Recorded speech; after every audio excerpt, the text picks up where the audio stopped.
be connected to it.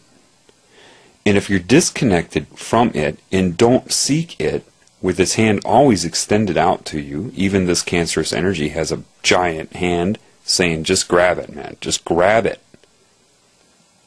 Then you'll say, I don't believe in God.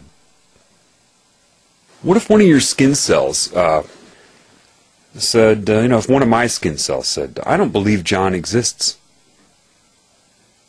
If you exist, John, show me yourself. Well, I can't, because it makes me up. I can't shrink myself down without shrinking it down. It can't perceive me in my full form from the outside to see me as a being if it's within my being. I can love it, send it nutrients, carbohydrates, proteins, electrolytes, minerals, oxygen. But when it's healthy, it just knows that. Cancer is induced by trauma. And that can come in various ways. It could be a virus. It could be UV damage to a cell. What happens there? The DNA gets so beat up, base pairs are removed. It has different repair mechanisms. Sometimes it's able to replace base pairs that have been lost. Sometimes it's so screwed up it undergoes what's called gross repair. It just starts putting them together at random. Normally the cell dies. But sometimes it creates what's called an oncogene, or this is how they assess it molecularly. Like computers, geneticists don't get it. If you take an advanced genetic course in university, you'll see that everything is explained to you either in math or structure. You take chemistry and it's all structure, electronegativity. The Creator put in my mind, there's an element right away. What's missing from the periodic table? Time. But anyway, electronegativity is the tendency of an atom, or the nucleus of an atom, to want to draw electron consciousness around it within a molecule. You see that with water.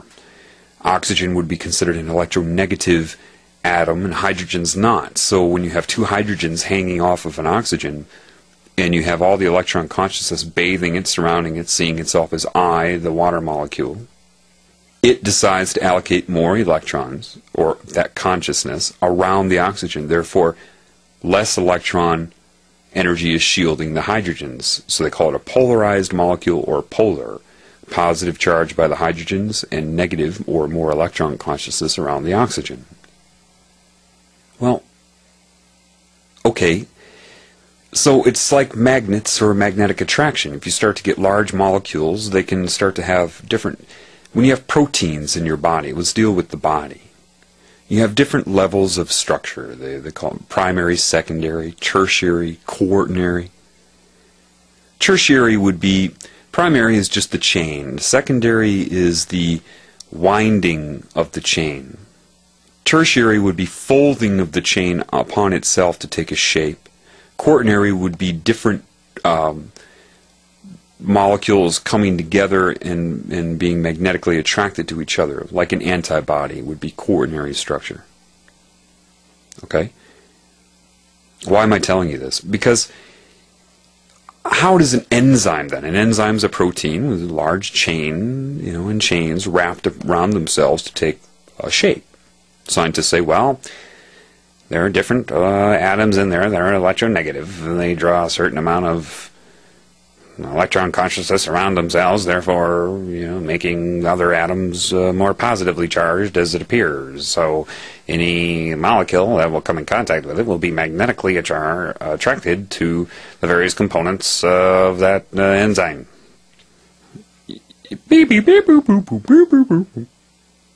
Just a computer thinking that through. Then you have coenzymes that attach to the enzyme, like certain B vitamins that, because of its electronegativity, draws certain electronegative consciousness or certain electron consciousness around itself, therefore shielding less of certain parts of the enzyme. So because of that, changes certain magnetic relationships and it changes its shape. And then you have cofactors which attach to the certain coenzymes like magnesium, and that draws more, or gives off more electrons to change its shape, turn it on, turn it off, like a computer.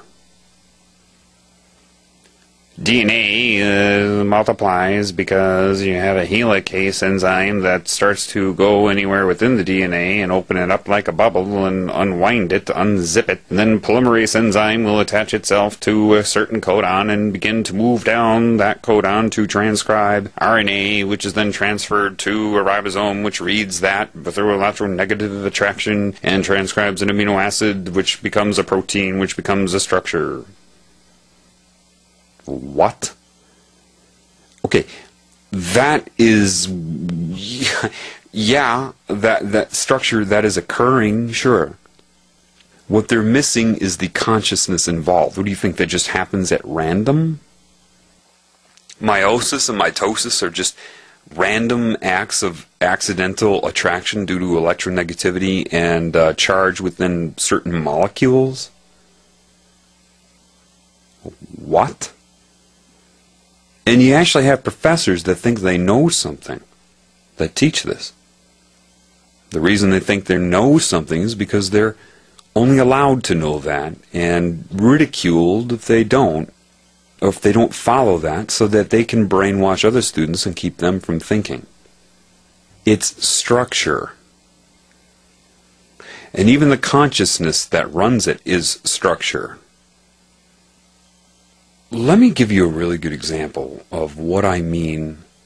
Because, see, I could go on all day about this. Literally, I could have a 150-hour upload.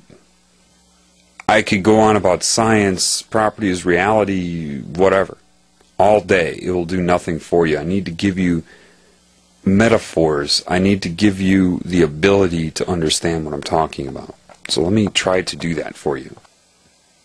I remember going through the pre-med major was a breeze for me. Did I get all A's? No. Sometimes I made the decision to do something else. But when I studied it,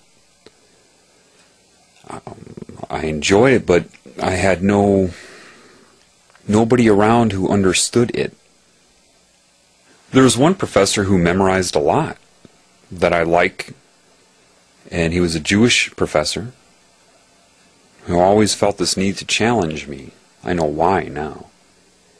But we still get along. We just last month we were arguing for like 4 hours about who runs the world and what's going on, back and forth, of course, the Jewish thing, back and forth. I had intuition, he had structure. We end with a hug, of course, because he knew that I saw through that and saw what was occurring with him on one level. When I had him he was my physiology professor, but I also took clinical endocrinology with him. And I had other things going on. I missed 3 weeks of class straight. I went into his office, and the exam was the following day. I'm like, oh, fuck, I'm fucked, aren't I? Not because I didn't think I could do it. I just knew that the protocol of everything. You need to be here this long in order to learn. This is what I believe, that type of thing. But we sat down and had a heart-to-heart talk about life for about an hour, and I really appreciated that. He took the time to do that. I really did appreciate that. And he said, okay, well, the exam's tomorrow. Here's what you need to know. And he handed me about 3 inches thick of, information, notes, handouts, all of that. By then, I knew that I could understand what I was looking at from a different point of view. I said, okay. I took it home and learned it. Didn't memorize it. I learned it, which allowed me to retain it. And I took the exam, and then, of course, he hands it back the following week, and he throws it down on my desk, shaking his head.